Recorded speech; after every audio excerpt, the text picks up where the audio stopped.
IKP centre opening అంటే వచ్చేసిన. వచ్చిన తర్వాత అక్కడ సెంటర్ ఓపెనింగ్ అయిపోయింది. అయిపోయిన తర్వాత ఆ రైతన్నలందరూ ఉన్నారు, వాళ్ళతో మాట్లాడుతుంటే అందులో ఒక ఆయన వచ్చిండు, ఒక పెద్ద మనిషి వచ్చి, సారు బారదాన్ లేదు జర చెప్పు అన్నాడు. నాకేమో బారదాన్ అంటే తెలియపాయ. నేను ఒక్క నిమిషం మరి ఇంద్రబాబు ఇప్పుడు ఏం చేయాలి నేనని చెప్పి అటు ఇటు చూసిన. మా బాబాయ్ కనబడ్డాడు, ఇక రావే అన్న. ఎందుకంటే మరి బయటికి ఇప్పుడు చెప్తే ఇతరుతో చెప్పబోతే మానం పోతుంది, అట్లా ఉండదు పరిస్థితి. ఏం చేయాలని ఆలోచన చేసి మెల్లగా పిలిచి ఈ బారదాన్ ఏందే, అరే ఏం లేదురా అది మన బస్తాలు గన్ని బ్యాగ్స్ అన్నాడు. అచ్చా గన్ని బ్యాగ్స్ అని చెప్పి అప్పుడు పక్కకు వచ్చి జేసీ గారికి ఫోన్ చేసి అవి లేవు, సంచులు లేవు, జల్ది పంపని చెప్పిన. అంటే చాలా మందికి నాలాగా తెలంగాణ మీరు చూస్తే 40% తెలంగాణ పట్టణ ప్రాంతంలోనే ఉన్నది, 40-42% తెలంగాణ. చాలా మంది పిల్లలు, రైతు పిల్లలు కూడా, వ్యవసాయం తెలియని వాళ్ళు కూడా చాలా మంది ఉన్నారు.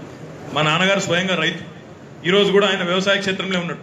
ఎందుకంటే వ్యవసాయం ఒక్కసారి ఆ రుచి దొరికితే ఎవరు కూడా వదిలిపెట్టరు. ఎందుకంటే అందులో ఉండే గొప్ప అనుభవం ఏదైతే ఉంటుందో ఏ రైతు కూడా పొరపాటున కూడా వేరే ఏమైనా ప్రత్యామ్నాయ అవకాశాలు వచ్చినా వదిలిపెట్టుకోరు.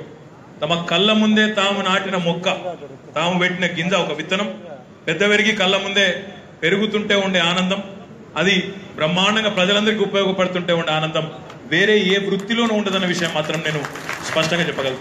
నాకు తెలియకపోవచ్చు వ్యక్తిగతంగా, కానీ తప్పకుండా రైతులను దగ్గర నుంచి 9-10 సంవత్సరాలుగా చూస్తున్న వ్యక్తిగా, ఒకసారి ఎమ్మెల్యే అయిన తర్వాత మరి సహజంగానే ఇందులో ఉండే కష్టాలు, సుఖాలు, వ్యవసాయం చుట్టూ ముడిపడి ఉన్న దుఃఖాలు, ఇవన్నీ కూడా అర్థమైన తర్వాత రైతులంటే ఆనాటి నుంచి ఈనాటి వరకు గౌరవం కనీసం ఒక 1000 రెట్లన్నా పెరిగిందని మాత్రం తప్పకుండా ఈ సందర్భంగా నేను చెప్పదలుచుకున్నాను.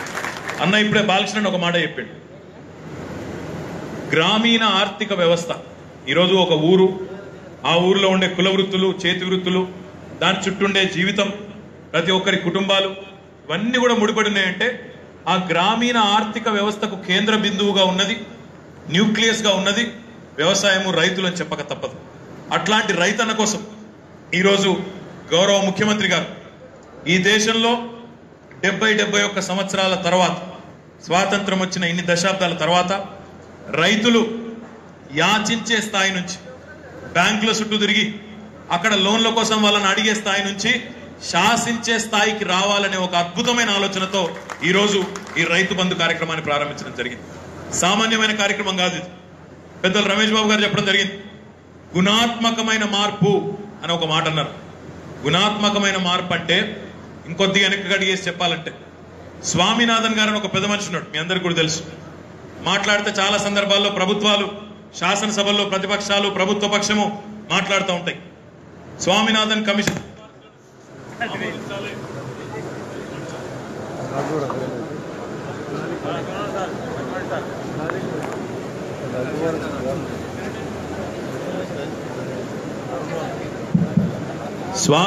కమిషన్ సిఫార్సులను ఆమోదించాలి అని ప్రతిపక్షాలు లొలిపెడుతుంటాయి. ప్రభుత్వం మేము గిజ్ చేసినాం అని సర్వసాధారణంగా చెప్తారు. ఈరోజు ఒక్కసారి మనం సవ్యంగా ఆలోచిస్తే ఏంది స్వామినాథన్ కమిషన్ సిఫార్సులు, అసలు హరిత విప్లవం అంటే ఏంది, రైతుకు ఉపయోగపడితే ఏం చేయాలని ఆలోచన చేసినప్పుడు పెద్దగా వ్యవసాయం తెలియదు నాకు కూడా. ఈరోజు మొత్తంగా ఒకసారి ఆ సిఫార్సులు అధ్యయనం చేసిన తర్వాత విషయం అర్థమైంది. విషయం ఏం లేదు, రైతు ఈరోజు దేశంలో ఏ మూలనున్నా, తెలంగాణలోనే కాదు ఏ మూలనున్నా మీ కష్టాలు ఒకటే తిరుగుంటాయి, వేరే వేరేగా ఉండవు. కావాల్సిన ఏంటి నిజంగా కూడా, ఒకటి ముఖ్యంగా సకాలంలో మీకు ఎరువులు, విత్తనాలు సవ్యంగా సకాలంలో మీకు ఎప్పుడైతే మీకు కావాలనో అప్పుడు ప్రభుత్వాలు అందజేసే ఒక వ్యవస్థ, పారదర్శకంగా అందజేసే వ్యవస్థ, అందులో నకిలీ విత్తనాలు లేకుండా, ఇబ్బంది పెట్టే విత్తనాలు లేకుండా బ్రహ్మాండమైన నాణ్యమైన విత్తనాలను సకాలంలో అందించడం నెంబర్ 1 లక్ష్యం. రెండవది, వ్యవసాయం చేసుకోవాలంటే నీళ్లు ఉండాలి. మన తెలంగాణ ఉద్యమమే నీళ్లు, నిధులు, నియామకాలనే ప్రాతిపదికన జరిగిన విషయం. మన రాష్ట్ర ఏర్పాటుకు ప్రాతిపదికనే అదనే విషయం కూడా మీకు తెలుసు. నీళ్లు, నిధులు, నియామకాలు. మరి ఈ నీళ్ల విషయంలో గౌరవ ముఖ్యమంత్రి గారు ఒకటే చెప్తా ఉన్నారు, మన రాష్ట్రానికి సంబంధించినంత వరకు ఇటు గోదావరి నది కానీ అటు కృష్ణా నది కానీ, ఈ 2 నదుల్లో మనకున్న న్యాయమైన వాటా 1200 TMCల నీళ్లు ఏవైతే ఉన్నాయో, ప్రతి నీటి బొట్టును గనక రాష్ట్ర ప్రభుత్వం చిత్తశుద్ధితో నిబద్ధతతో సద్వినియోగం చేసుకొని ప్రతి నీటి బొట్టును ఈరోజు సాగుకు యోగ్యంగా ఉండే బీడు భూములకు మళ్లించగలిగితే 1,20,00,000 ఎకరాలకు నీళ్లు ఇచ్చే ఒక అద్భుతమైన కార్యక్రమం ఈరోజు మనం చేస్తా ఉన్నాం. కాళేశ్వరం గాని, పాలమూరు ఎత్తిపోతల పథకం గాని, అప్పర్ మానేరుకు నీళ్లు తీసుకుపోయే కార్యక్రమం గాని, సీతారామ ప్రాజెక్టు గాని, ఇవన్నీ చేసుకోవడం వల్ల తెలంగాణ ఒకనాడు మహాకవి దాశరథి గారు అన్నారు, నా తెలంగాణ 1,00,00,000 రతనాల వీణ అన్నారు.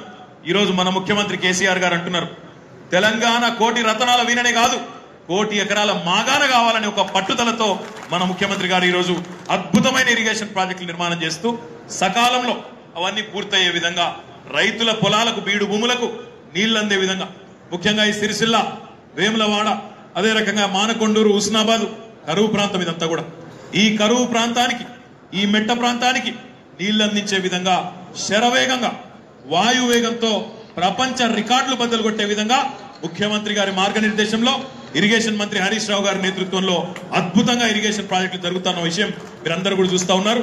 దేశవ్యాప్తంగా మన డబ్బా మనం కొట్టుకోవడం కాదు, దేశవ్యాప్తంగా సెంట్రల్ వాటర్ కమిషన్ నుంచి, కేంద్ర జల వనరుల సంఘం నుంచి చీఫ్ ఇంజనీర్లు వచ్చి ఇక్కడ జరుగుతున్న వేగాన్ని చూసి అబ్బురపడి మా దగ్గరికి వెళ్ళి కూడా కొంతమందిని పంపిస్తాం, ఇతర రాష్ట్రాలకు వెళ్ళి పంపిస్తాం, వాళ్ళకు కూడా చూపెట్టండి, ఎట్లా చేయాలో నేర్పియండి అని చెప్పి ఈరోజు తెలంగాణలో జరుగుతున్న ఇరిగేషన్ ప్రాజెక్టులు దేశం మొత్తానికే ఆదర్శంగా ఉన్నాయని చెప్పి కూడా ఈ సందర్భంగా నేను విజ్ఞప్తి చేస్తా ఉన్నాను. సకాలంలో ఎరువులు, విత్తనాలు, కావాల్సినంత నీళ్లు, అడుపు నిండా కరెంట్. ఇప్పుడు మనకు లిఫ్ట్ ఇరిగేషన్లు ఉన్నాయి, ఎందుకంటే మనం సముద్రానికి పైన ఉన్నాం కాబట్టి గోదావరి నుంచి నీళ్లు తీసుకోవాలన్నా, కృష్ణా నుంచి నీళ్లు తీసుకోవాలన్నా మనకు లిఫ్ట్ ఇరిగేషన్లు తప్పనిసరి పరిస్తున్నది.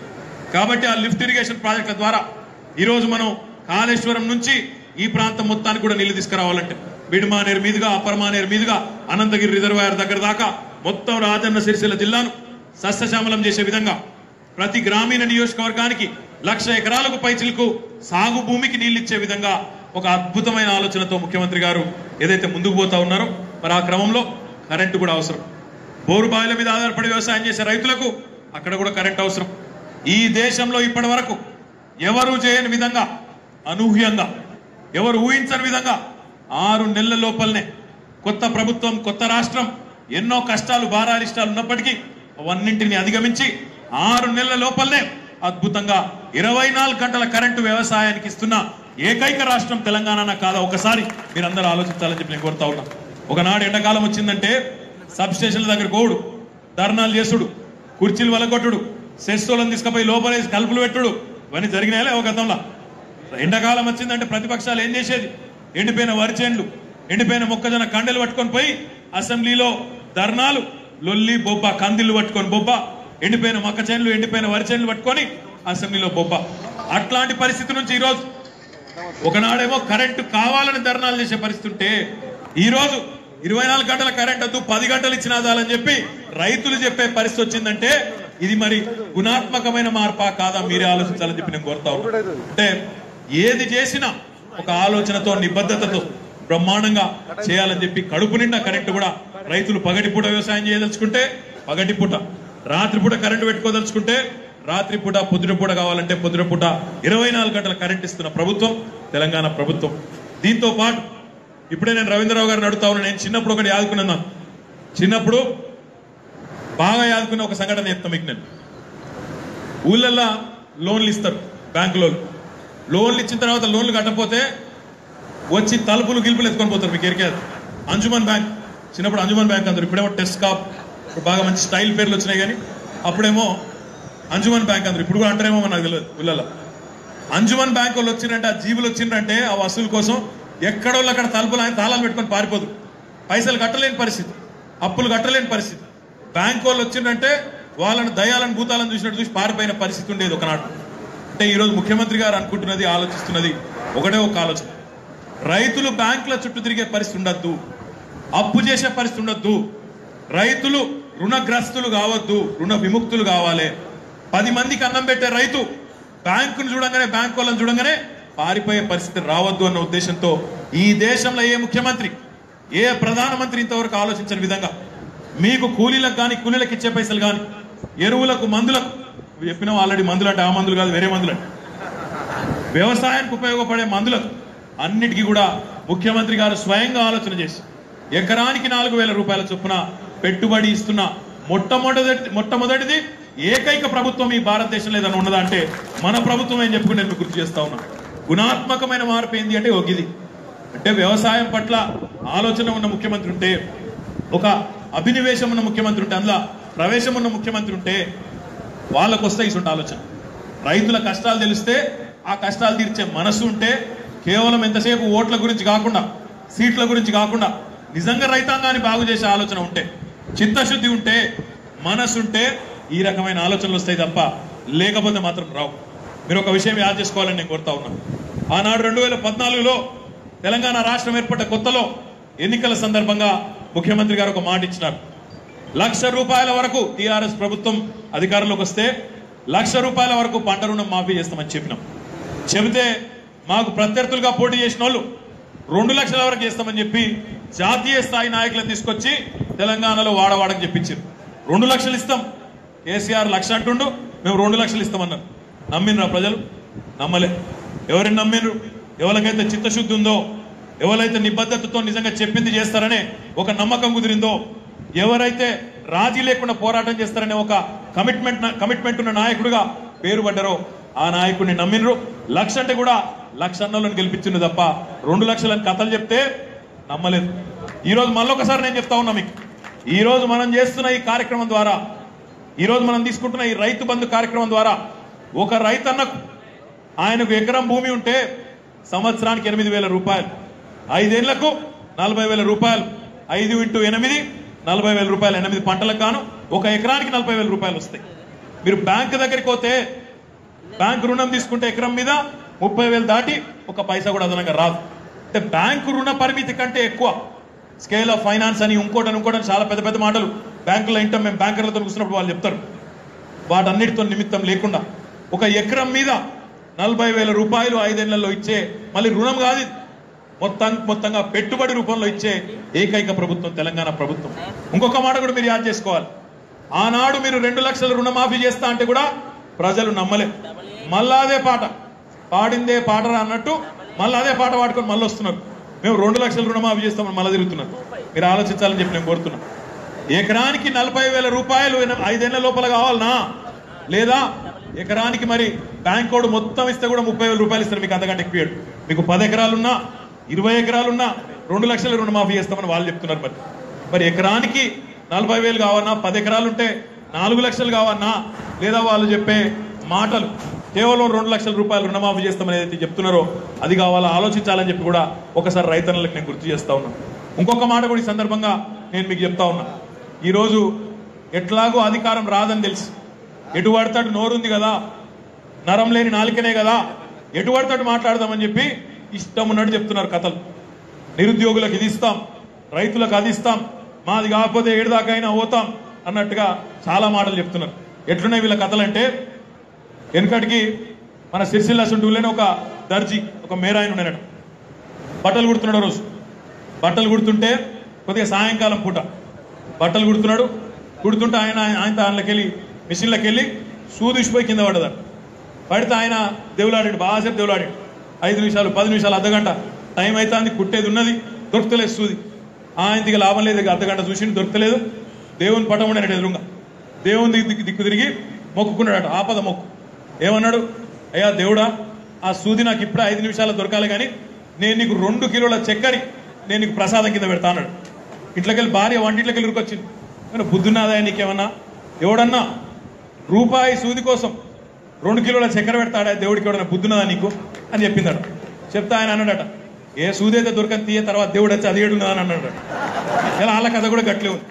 ఏది పడతా చెప్పుడే, ఇది ఇస్తా అది ఇస్తా, మోచేతికి బెల్లం పెడతా, నీ ఇష్టం, వచ్చేది లేదు సచ్చేది లేదు, గాలికి పోయే పేలపిండి కృష్ణార్పణం అన్నట్టు ఏది పడుతుంది నోటికి ఎంత వస్తాక అంతే అన్నట్టు ఈరోజు చెప్తున్నారు కథలు. ఒకసారి ఆలోచించాలని చెప్పి నేను కోరుతా ఉన్నాను. 17,000 కోట్ల రుణమాఫీ, 1,00,000 రూపాయల వరకు రుణం మాఫీ చేస్తే 17,000 కోట్లు అయింది మనం. ఆ 17,000 కోట్లు ఆర్బీఐని అడిగినాం, రిజర్వ్ బ్యాంక్ ఆఫ్ ఇండియా, ఒకటే కిస్తులో చేస్తాం మాకు అనుమతి ఇవ్వండి అని అడిగినాం. ఒప్పుకోలే. ఒకటే కిస్తులో చేస్తామంటే ఒప్పుకోలే. అందుకే విధి లేక అనివార్యంగా 4 కిస్తులలో చేయాల్సి వచ్చింది. మరి 2 లక్షల రుణమాఫీ చేస్తానటోళ్ళు లక్షకే మనకు ఆర్బీఐ ఒప్పుకోకపోతే 2 లక్షలు ఒకటే దఫాలు వేస్తారట. ఇది సూది కథ కాకపోతే ఏందో మీరు ఒకసారి ఆలోచన చేయాలని చెప్పి నేను కోరుతాను. నిజంగా కూడా ఏమైనా తెలివి ఉన్నదా? ఇదివరకు ఎప్పుడైనా రాజ్యం నడిపిన ఏదైనా ప్రభుత్వం నడిపినరా, లేకపోతే అగాధం మాట్లాడతారా, ఇష్టం వచ్చినట్టు మాట్లాడతారా? దయచేసి ఒకసారి ఆలోచన చేయాలి. ఇది రైతులను మభ్యపెట్టే ముచ్చట కాకపోతే ఏంది? ఇదివరకు అధికారంలో ఉన్నప్పుడు ఎప్పుడైనా ఆలోచనలు వచ్చినాయా? 24 గంటల కరెంట్ ఇచ్చే ఆలోచన వచ్చిందా? సకాలంలో ఎరువులు ఇయ్యాలి, విత్తనాలు ఇవ్వాలి, గోదాముల జాగా. ఈరోజు కాంగ్రెస్ ప్రభుత్వం, గతంలో ఉన్న ప్రభుత్వాలు 67 ఏళ్లలో 4 లక్షల మెట్రిక్ టన్ల గోదాములు కడితే ఈ 4 ఏళ్లలోనే తెలంగాణ ప్రభుత్వం మరొక 20 లక్షలు కట్టి 24 లక్షల మెట్రిక్ టన్ల గోదాములు కట్టలేదా? ఈరోజు సిరిసిల్ల జిల్లాలో ఎక్కడ పోయినా కొత్త కొత్త గోదాములు కనబడతలేవా? రైతులు చూస్తలేరా? మరి ఇదివరకు ఎందుకు ఆలోచన రాలేదు?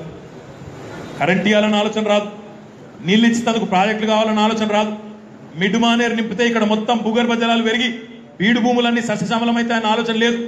అప్పర్ మానేరు నింపి దాంతోపాటు మన జిల్లాలో ఉండే 250 పైసలకు చెరువులను నింపి ఇటు రైతులను అటు చెరువుల మీద ఆధారపడి బతికే ప్రతి కుల వృత్తిని బతికియాలన్న ఆలోచన లేదు. అదే రకంగా మా యాదవ సోదరులకు గొర్రెలిస్తే వాటిని ఏలన చేసుడు. అంటే ఇక బీసీలకు గొర్రెలు బర్రెలేనా, చదువు లేదా, నువ్వేమో ఇచ్చింది లేదు పీకింది లేదు, ఇస్తేనేమో ఈ రకపు ఎక్కసకపు మాటలు. ఒకసారి ఆలోచన చేయాలి. కుల వృత్తులను ప్రోత్సహించడం అంటే చదువు బంద్ చేయమని చెప్తుండ్రా? ఈరోజు బీసీల గురుకుల పాఠశాలలు, ఎస్సీల గురుకుల పాఠశాలలు, మైనారిటీల గురుకుల పాఠశాలలు మొత్తం కలిపితే రాష్ట్ర వ్యాప్తంగా 700 పైచిలకు గురుకుల పాఠశాలలు పెట్టి ఒక్కొక్క విద్యార్థి మీద 1,20,000 రూపాయలు ఖర్చు పెడుతున్న ఏకైక ప్రభుత్వం తెలంగాణ ప్రభుత్వం కాదా? కాంగ్రెస్ ప్రభుత్వం గడిచిన 67 సంవత్సరాలుగా మొత్తం రాష్ట్ర వ్యాప్తంగా 100 గురుకులాలు కట్టిస్తే బీసీల తెలంగాణ ప్రభుత్వం ఈ 4 ఏళ్లలోనే 119 గురుకుల పాఠశాలలు పెట్టింది వాస్తవం కాదా? అంటే ఈ రకంగా చదువుకోవాలనుకుంటే వాళ్ళకి చదువు, ఐఏఎస్ ఆఫీసర్ కాదలుచుకుంటే, ఇంజనీర్ కాదలుచుకుంటే, డాక్టర్ కాదలుచుకుంటే, ఏది కాదలుచుకుంటే దానికోసం విద్యాబుద్ధులు నేర్పించే వ్యవస్థ. ఇంకోవైపు ఏమో కులవృత్తి చేసుకుంటామంటే వారికి కూడా గ్రామీణ ఆర్థిక వ్యవస్థకు ఊతమిచ్చే విధంగా దానికి కేంద్ర బిందువుగా ఉండే రైతు చేతులను బలోపేతం చేస్తూ ఆయనకు సర్వ హక్కులను సర్వంగా బ్రహ్మాండంగా ఆయనకు అన్ని రకాలుగా శక్తిని కూడగడుతూ ఇంకోవైపు దానికి ముడిపడి ఉన్న జీవితాలన్నిటికీ కూడా అద్భుతంగా ఆలంబనగా నిలుస్తూ ముందుకు పోతుంటే దాన్ని కూడా ఏలన చేస్తారు. ఎప్పుడన్నా సిరిసిల్లాలో ఉండే నేతన్నలు కానీ, పోచంపల్లిలో ఉండే నేతన్నలు కానీ, గద్వాలలో ఉండే నేతన్నలకు కానీ 50% నూలును, 50% అద్దకాన్ని, 50% రసాయనాలను సబ్సిడీ మీద ఇవ్వాలన్న ఆలోచన ఎన్నడన్నా వాళ్ళకు వచ్చిందా? మరి ఈరోజు కేసీఆర్ గారు చేస్తుంటే అది కూడా మనసున పడదు. యాదవ సోదరులకు గొర్రెలిచ్చి వారిని పెంపకాన్ని ప్రోత్సహిస్తే అది మింగుడు పడదు. ఇక్కడ మా నేతన్నలకు వారికి ఊతమిచ్చే విధంగా అద్భుతంగా బతుకమ్మ చీరల ఆర్డర్లతో సహా ప్రతిదీ వారికే కట్టబెట్టి వారిని బాగు చేసే ప్రయత్నం, నేతన్నలకు 15 నుంచి 20,000 రూపాయల వేతనాలు ఇచ్చే ప్రయత్నం చేస్తే అది మింగుడు పడదు. మత్స్యకారుల కోసం ఈరోజు ఏ చెరువులైతే మిషన్ కాకతీయాలో, ఏ చెరువులైతే ఇరిగేషన్ ప్రాజెక్టుల ద్వారా కడుతున్నామో ఒకవైపు రైతుకు, ఇంకోవైపు మత్స్య సంపద పెంచే విధంగా ప్రయత్నం చేస్తే అది ఇష్టం ఉండదు. మా గౌడ సోదరుల కోసం ఈరోజు చెట్టు పన్ను రద్దు చేయడమే కాదు, సిరిసిల్ల జిల్లాలో అయితే గిరికతాళ్లను పెంచి బ్రహ్మాండంగా వాళ్ళ కోసం ఒక కొత్త కార్యక్రమం చేపడితే అది కూడా మింగుడు పడదు. రైతుకు 4,000 రూపాయలు పంటకిస్తామంటే దానికి కోపం వస్తుంది. ఆలోచన చేయాలి మీరు. ఈ ఆలోచనలు మీరు ఎందుకు చేయలేమని? మీరే ఇంత గొప్పోళ్ళు అయితే, మీకు అధికారం ఉన్ననాడు ఉద్ధరించుంటే ఈరోజు టీఆర్ఎస్ ఎక్కడిది, తెలంగాణ ఎక్కడిది, అవసరం ఎక్కడిది? మీరు చక్కగా చేయకనే ఇలా కేసీఆర్ గారికి అవకాశం ఇచ్చి తెలంగాణ రాష్ట్రాన్ని ప్రజలు పోరాడి సాధించుకున్నారు. మరి పోరాడి సాధించుకున్న ఈ తెలంగాణలో రైతాంగం కోసం ముఖ్యమంత్రి గారు పనిచేస్తుంటే కడుపు నిండా విషయం నింపుకొని ఒకవైపేమో ప్రాజెక్టుల మీద కేసులు, ఇంకోవైపేమో రైతులను కించపరిచే విధంగా ఈరోజు కొంతమంది మాట్లాడుతూ ఉన్నారు. ఇది కేసీఆర్ గారు ఇస్తున్న లంచం రైతులకు అని మాట్లాడుతూ ఉన్నారు. ఒకసారి మీరు ఆలోచించాలని కోరుతా ఉన్నా. అంటే 24 గంటల కరెంట్ ఇచ్చింది లంచమే, రైతులకు ఎరువులు విత్తనాలు ఇచ్చింది లంచమే, రైతు సమన్వయ సమితులను ఏర్పాటు చేసి రైతులను సంఘటితం చేసే ప్రయత్నం చేస్తే అది లంచమే, రైతు బంధు రూపంలో పెట్టుబడులు ఇస్తా అంటే దానికి మీకు మింగుడు పడది. ఈ రకంగా ప్రతి దానిలో ఏదో ఒక వంకర టింకర మాటలతో, కించపరిచే విధంగా, కుల్లబొడిచే మాటలతో ప్రభుత్వాన్ని ఇబ్బంది పెట్టే ప్రయత్నాలు తప్ప ప్రాజెక్టులు కట్టుకుంటే కడదామంటే అడ్డుకుంటారు, రైతులకు సాయం చేస్తామంటే అడ్డుకుంటారు. ఈ రకంగా ప్రతి దానిలో ఈరోజు వెటకారపు మాటలు. అంత మాత్రమే కాదు, ఇప్పుడే బాలకృష్ణ గారు చెప్పడం జరిగింది, వ్యవసాయ భూ రికార్డుల శుద్ధీకరణ కార్యక్రమం మన జిల్లానే తీసుకుంటే మొత్తంగా ఇప్పటికీ బ్రహ్మాండంగా అద్భుతంగా రెవెన్యూ యంత్రాంగాన్ని మనందరం కూడా ఒకసారి చప్పట్లతో అభినందించాలని చెప్పి నేను కోరుతా ఉన్నాను. ఒకనాడు మీరు రైతులు రెవెన్యూ ఆఫీసుల చుట్టూ తిరగాలి, తహసీల్దార్ ఆఫీస్ చుట్టూ, ఆర్టీఓ ఆఫీస్ చుట్టూ, కలెక్టరేట్ చుట్టూ తిరిగే పరిస్థితి నుంచి వాళ్ళే మీ ఊళ్ళలోకి వచ్చి బృందాలుగా ఏర్పడి బ్రహ్మాండంగా ఎక్కడికక్కడ మొత్తం రాష్ట్ర వ్యాప్తంగా అద్భుతంగా 95-96% భూ రికార్డులను శుద్ధీకరించడం జరిగింది. దానిలో భాగంగా ఈరోజు మన జిల్లా చూసినట్టయితే 172 రెవెన్యూ గ్రామాలుంటే 13 మండలాలుంటే కొత్తగా 95,638 పాస్ పుస్తకాలు మనం ఇవ్వబోతా ఉన్నాం మే 10వ తారీఖు నుంచి. దాంతోపాటు మొత్తంగా మన జిల్లాలో ఉండే రైతులు లబ్ధిదారుల సంఖ్య 105,074. మొత్తం ఇప్పటికి మన దగ్గరకు వచ్చిన చెక్కుల సంఖ్య, ఇప్పటికే చెక్కులు వచ్చినాయి మన దగ్గర. ఇక్కడ స్ట్రాంగ్ రూమ్ లో పెట్టుకున్నాం, పోలీసు వాళ్ళు వాటికి పహారాగా ఉన్నారు. ఆ చెక్కుల సంఖ్య చూస్తే 105,795 చెక్కులు వచ్చినాయి. కొంతమంది రైతన్నలు ఇప్పుడే జాయింట్ కలెక్టర్ గారు చెప్తా ఉన్నారు, కొంతమంది రైతన్నలు ఆధార్ నెంబర్ ఇవ్వలేదట. ఒక 4,162 మంది ఆధార్ నెంబర్ ఇవ్వలేదు. అట్లాంటి వాళ్ళు ఎవరైనా ఉంటే దయచేసి ఈ వారం రోజుల లోపల ఆధార్ నెంబర్ కూడా ఇవ్వండి. తద్వారా మీకు కూడా వెంటనే చెక్ ఇచ్చే అవకాశం మే 10 తారీఖు నుంచి ప్రారంభమయ్యే కార్యక్రమంలో వెంటనే ఉంటుంది. కొంతమంది ఫోటోలు ఇవ్వలేదట, కాబట్టి ఆ ఫోటోలు ఇవ్వని వాళ్ళు కూడా వెంటనే ఫోటోలు కూడా ఇచ్చినట్టయితే మీ గ్రామంలో ఉండే విఆర్ఓ కానీ తహసీల్దార్ కానీ వెంటనే వారు దాన్ని అప్డేట్ చేసి మీకు కూడా వెంటనే ఆ చెక్లు ఇచ్చే అవకాశం ఉంటుంది. ఇంకొక మాట కూడా ఈ సందర్భంగా నేను మీకు చెప్తా ఉన్నా, ఈ కార్యక్రమం మొత్తంగా మన జిల్లాలో 53 క్లస్టర్లను గుర్తించడం జరిగింది. 5,000 ఎకరాలకు ఒకటి చొప్పున 53 క్లస్టర్లను మన జిల్లాలో గుర్తించాం. 53 క్లస్టర్లకు గాను ఒక్కొక్క క్లస్టర్ కు ఒక్కొక్క వ్యవసాయ విస్తరణ అధికారిని కూడా నియమించుకున్నాం. వ్యవసాయ శాఖ కూడా బ్రహ్మాండంగా సమర్థవంతంగా పనిచేస్తూ 5,000 ఎకరాలకు ఒకరి చొప్పున అగ్రికల్చర్ ఎక్స్టెన్షన్ ఆఫీసర్ను కూడా మనం నియమించుకున్నాం. వాళ్ళందరూ కూడా ఇక్కడ ఉన్నారు. కొంతమందికి మన చేతుల మీదుగా సర్టిఫికెట్లు కూడా ఇవ్వబోతా ఉన్నాం. 53 మంది వాళ్ళు తయారున్నారు. వాళ్ళతో పాటు ఇప్పుడే నర్సయ్య గారు చెప్తా ఉన్నారు. నర్సయ్య గారు, నాకు ఎప్పుడో ఒక డౌట్ ఉన్నది, ఈ పేరు గడ్డం లేదు, నీకు గడ్డం నర్సయ్య ఎందుకని నాకు అర్థం కాదు. గడ్డం ఉన్న వాళ్ళేమో మేము తీయమో అదే వాళ్ళు పోప పెడుతున్నారు, నీకేమో గడ్డమే లేదు గడ్డం నర్సయ్య. నర్సయ్య గారు చెప్తున్నారు ఇప్పుడే 53 రైతు సమావేశ మందిరాలను కూడా మనం నిర్మాణం చేసుకోబోతా ఉన్నాం. 53 క్లస్టర్లలో 5,000 ఎకరాలకు చొప్పున ఏదైతే యూనిట్ పెట్టుకున్నామో అక్కడ ఒక క్లస్టర్ బిల్డింగ్ కూడా కట్టుకుంటాం. రైతులు కూర్చునే తందుకు ఒక సమావేశ ప్రాంగణం, అక్కడే కూర్చొని మాట్లాడి వ్యవసాయ మెలకువలు, రైతు వేదికలు వాటిని కూడా నిర్మాణం చేసుకోబోతా ఉన్నాం. దాంతో పాటుగా అక్కడనే వాటిలో కూడా బ్రహ్మాండమైన సాంకేతిక పరిజ్ఞానాన్ని హైదరాబాద్ లో ఉండే శాస్త్రవేత్తలు ఇక్కడ వ్యవసాయ విస్తరణాధికారులకు చెప్తే వాళ్ళు మీకు నాణ్యమైన సమాచారాన్ని ఇచ్చి నాకు బాగా యాదుకున్నది ఒక సందర్భం. మన పార్లమెంట్ సభ్యులు వినోద్ అన్న గారు వీర్నపల్లిని దత్తత తీసుకున్నాడు. సంసద్ ఆదర్శ గ్రామీణ యోజనలో వీర్నపల్లి దత్తత తీసుకున్నాడు. ఒకసారి ఇద్దరం కలిసి పోయినాం. వీర్నపల్లికి పోతే వీర్నపల్లిలో ఆల్రెడీ ఒక రైతు సమావేశ మందిరం ఉన్నది. వాళ్ళకు పోయినాం. మన ఢిల్లీ నుంచి అధికారులు వస్తే వాళ్ళని కూడా తీసుకొని పోయినప్పుడు మా ఎల్లారెడ్డిపేట నాయకులు అందరూ కూడా ఉండే. పోయినప్పుడు అందులో ఒక ఐటీ ఆయన ఉండే, ఇంకా ఇన్ఫర్మేషన్ టెక్నాలజీకి సంబంధించి సాఫ్ట్వేర్ తయారు చేసే వాళ్ళు ఉంటారు కదా, అందులో ఒక ఆయన ఉండే. ఆయన పోయి ఆ స్క్రీన్ మీద, కంప్యూటర్ స్క్రీన్ మీద చూపెడుతున్నాడు, రైతులు ఇది వాడుకోవచ్చు సార్, ఇట్లా వాడుకోవచ్చు అని చెప్పి ఒక బొమ్మ చూపెట్టాడు.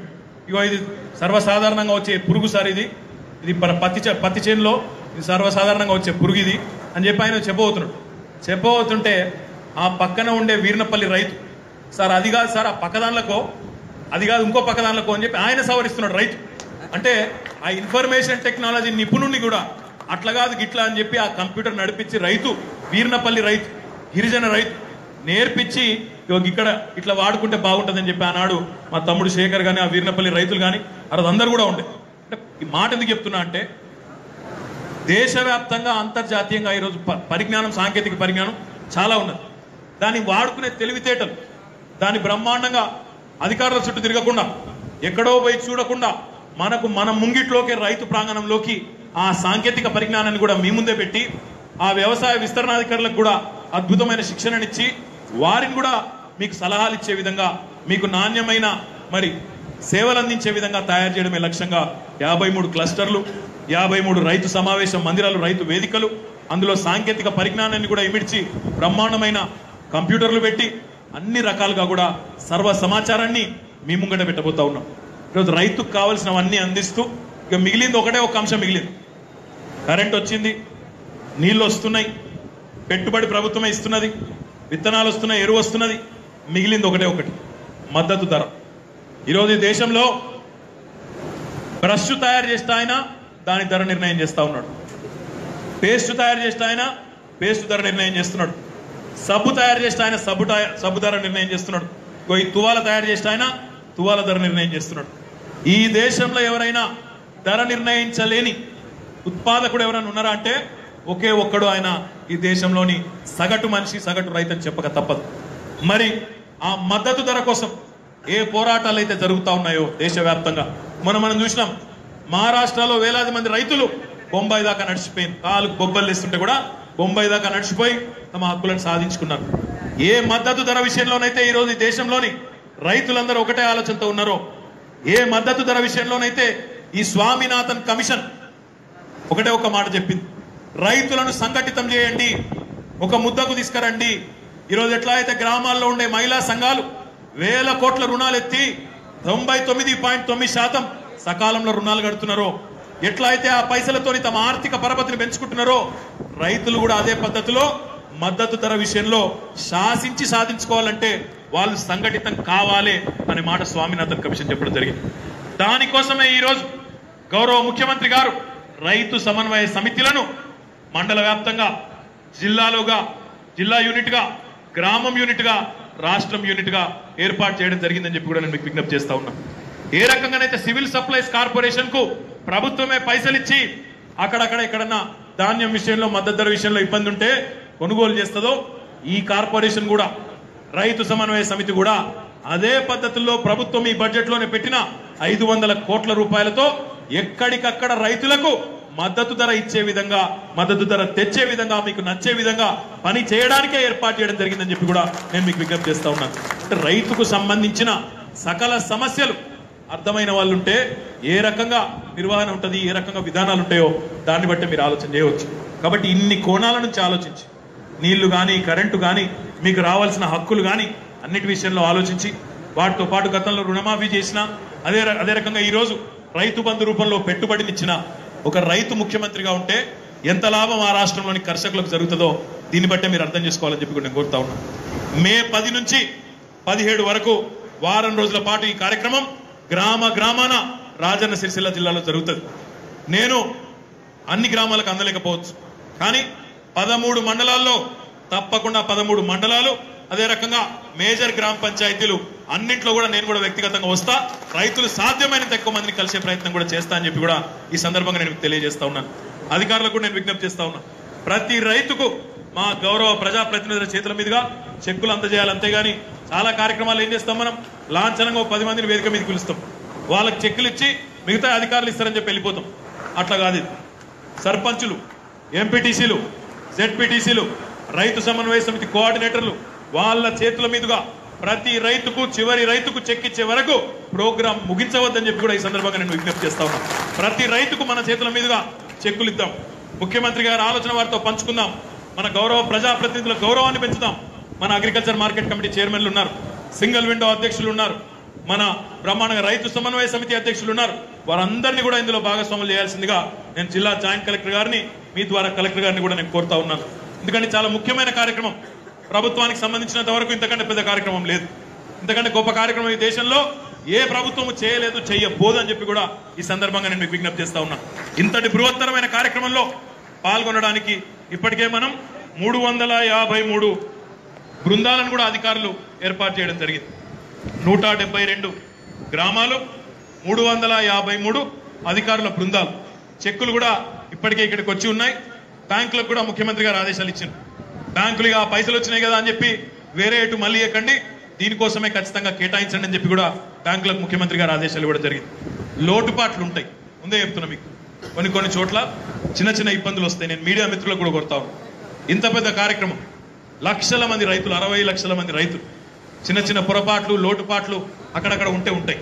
ఎందుకంటే చాలా వరకు లోటుపాట్లు లేకుండానే పాస్బుక్ల ముద్రణలో కానీ 1-2 సార్లు ఇప్పటికే చూసుకున్నారు అధికారులు.